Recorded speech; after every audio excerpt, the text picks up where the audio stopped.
Hello, I'm back. Pawisan ako.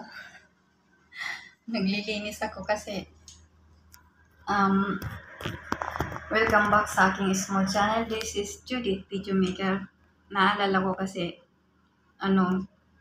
may video akong nagbasketball yung aking alaga. Yung panganay. Dati sa grade school pa siya, ang hilig niya dancing. Ngayon naman playing basketball ng high school na siya. So, nag-send sila ng video sa akin. So, kaya pinapaalam ko naman na iba-vlog ko siya. Ito yung alaga ko.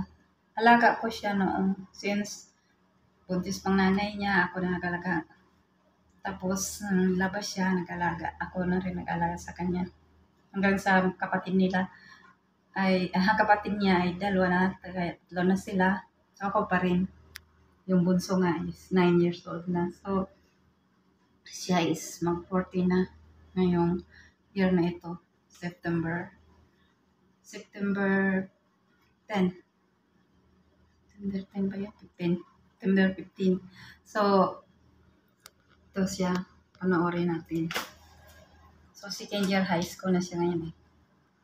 Please watch this.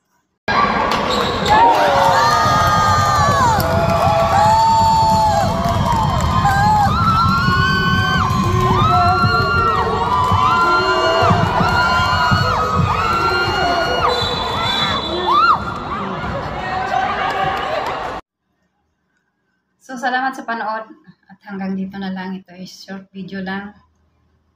So, abangan sa susunod. Mayroon yung pambansang palaro nila. Mayroon pa silang kasunod. So, ako magbibideo na. Hindi yung sinisend nilang video. So, thanks for watching.